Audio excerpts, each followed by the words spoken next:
Une fille qui, à chaque fois, rencontre un mec, a une maison. Et les mecs acceptent. Aujourd'hui, elle a 3 baraques. Elle lui dit, refais-moi quelque chose sur mon corps. Poitrine, seins, fesses, tout ce que tu voudras. Elle est refaite de partout.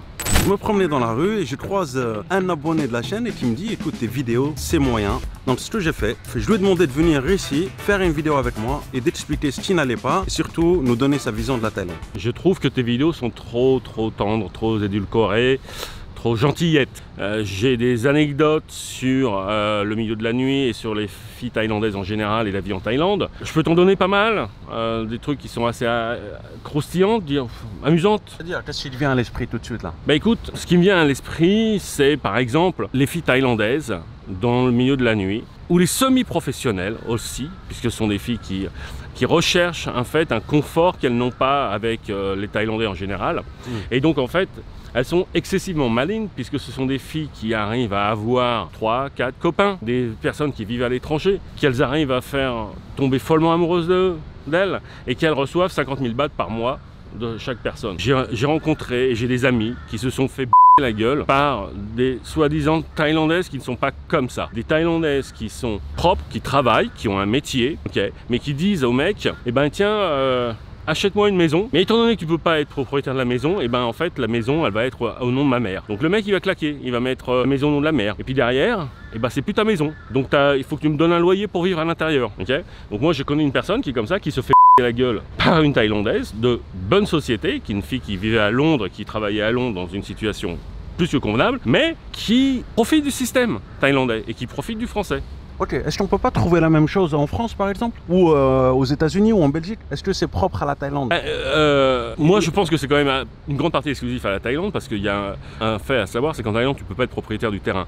Donc en fait tu dois être un Thaïlandais, doit être propriétaire du terrain quand tu achètes une maison. Si c'était en Belgique, en Angleterre, aux États-Unis ou en France, tu l'achèterais à ton nom le terrain.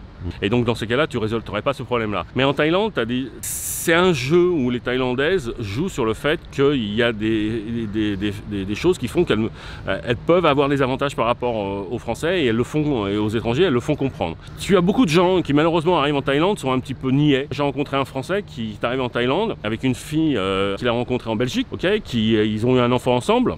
Et la fille lui a dit, il faut que tu m'achètes, il faut qu'on ait une voiture en Thaïlande, donc on va la mettre à mon nom, il faut qu'on ait un appartement, on va le mettre à mon nom. Et donc le mec il a fait ok, il a tout mis au nom de la fille, et le jour où quand ils sont arrivés et qu'ils ont vécu ensemble, et à un moment la fille a dit bah casse-toi, parce qu'en fait moi je te supporte plus, donc tu rentres chez toi, mais par contre je garde tout. Est-ce que la faute n'est que du côté de la femme? La faute peut aussi être du côté du mec, de ne pas avoir pris des précautions, etc. Ça c'est valable dans tous les couples, non? Ben je sais pas, est-ce que la faute est d'être niais ou être amoureux? Elle est là la question. On a tous un ami qui est fou amoureux et on lui dit écoute, calmos, vas-y doucement, etc. Donc, ouais, mais si tu veux, si c'était un cas, ça serait compréhensible.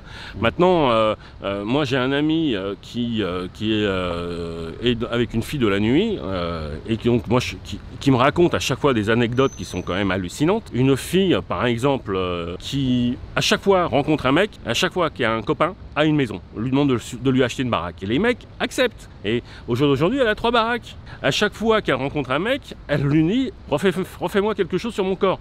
Cette fille, elle a aujourd'hui, elle doit avoir maintenant 28 ans, pratiquement expériée. Elle est refaite de partout.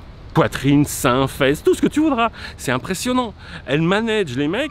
Alors oui, c'est évident, les gens sont niais ou je sais pas, mais il faut savoir que la Thaïlande, c'est un paradis sur terre. Une qualité de vie. Première bonne chose, ok, ouais. Super. Mais c'est une qualité de vie qui est exceptionnelle. Tout à l'heure en off, tu avais dit en Thaïlande, tu payes. Quoi qu'il arrive, tu payes. Qu'est-ce que tu entends par payer? Ouais, tu payes la fille. Mais tu payes parce qu'en fait, il faut savoir que dans la mentalité thaïlandaise, beaucoup de filles reçoivent du pognon de leur mec, ce qu'elles considèrent comme un petit salaire. C'est-à-dire que tu leur donnes, et en fait ce que tu pourrais considérer en France comme donner du pognon pour aller faire du shopping. Voilà. Donc elles te demandent de l'argent pour aller faire du shopping tous les 3 semaines, tous les mois, etc. Donc en fait tu payes, mais en France aussi tu payes. Tu leur donnes un peu d'argent, tu leur donnes du pognon pour qu'elles aillent faire du shopping, mais bon, c'est pas... Après, ça dépend des personnes, c'est des sommes qui sont variables. Alors moi, je vais te raconter 2 anecdotes qui sont assez marrantes. Il y a une période, j'avais 2 filles thaï, des commerciales thaï, qui bossaient pour moi, qui étaient des bonnes commerciales, qui étaient vraiment bonnes vendeuses, et qui un jour viennent me voir et me disent Étienne, on arrête de travailler pour toi. Ah bon? Je lui dis mais pourquoi? Qu'est-ce qui se passe? Elles me font bah écoute, c'est la haute saison qui arrive. Je dis ah bon? C'est la haute saison de quoi? Et on était au mois de novembre. Elles me font on part à Phuket parce que c'est la haute saison et les touristes arrivent en Thaïlande. Donc on part à Phuket pour trouver un copain. Donc on se met en position de chasse. Elles te donnent des surnoms. Ouais, c'est quoi ton surnom? Pumpouille. Pumpouille. Pumpouille, pour ceux qui ne le savent pas, ça veut dire Enveloppé. enveloppé, c'est un. Ouais. Pumpouille. Et à côté de ça, moi je vais leur répondre Aiguan ou Mugwan. C'est-à-dire Petit cochon, petit porc. Donc tu appelles les serveuses petites cochonnes. Oui. Mais elles rigolent. Mais ça, tu peux pas le dire en France, on est d'accord. C'est ce que je t'ai dit. C'est-à-dire que le fait de jouer avec des serveuses, ici ce sont des joueuses. C'est inimaginable d'avoir la même relation en Thaïlande, en Europe. Je supporte pas les filles françaises. Arrogantes, prétentieuses, puantes. Ouais, non, excuse-moi, mais non. Les françaises, non, non merci. Mais c'est une généralité ou pas? Ouais. Non. Non, ça c'est ma vision de la fille française. Moi je suis en Thaïlande, je suis heureux d'être en Thaïlande et je suis heureux avec les Thaïlandaises. Il y a trop de tentations ici, il y a beaucoup trop de tentations. Et toi, comment tu fais alors pour résister aux tentations? Tu as fait 17 ans, t'as toujours résisté aux tentations? J'ai toujours résisté aux tentations. J'ai tout le temps résisté aux tentations, parce que quand tu as une femme qui t'appelait à longueur de temps, ça calme. Les Thaïlandaises sont pas totalement stupides, hein, elles le savent, elles le savent. Je pense que les Européennes sont beaucoup plus niaises. Elles sont pas au courant de la réalité de la Thaïlande.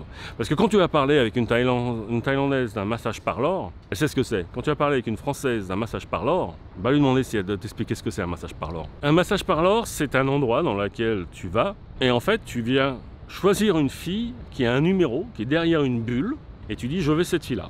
Et tu vas dans la chambre pendant 1 heure ou 2 heures avec cette fille. Tu peux en prendre 2, tu peux en prendre 3, c'est toi qui choisis. Et tu vas, c'est excessivement connu auprès des Asiatiques. Et c'est très développé dans la vie asiatique. C'est même limite normal pour un mec d'aller dans un massage parlor.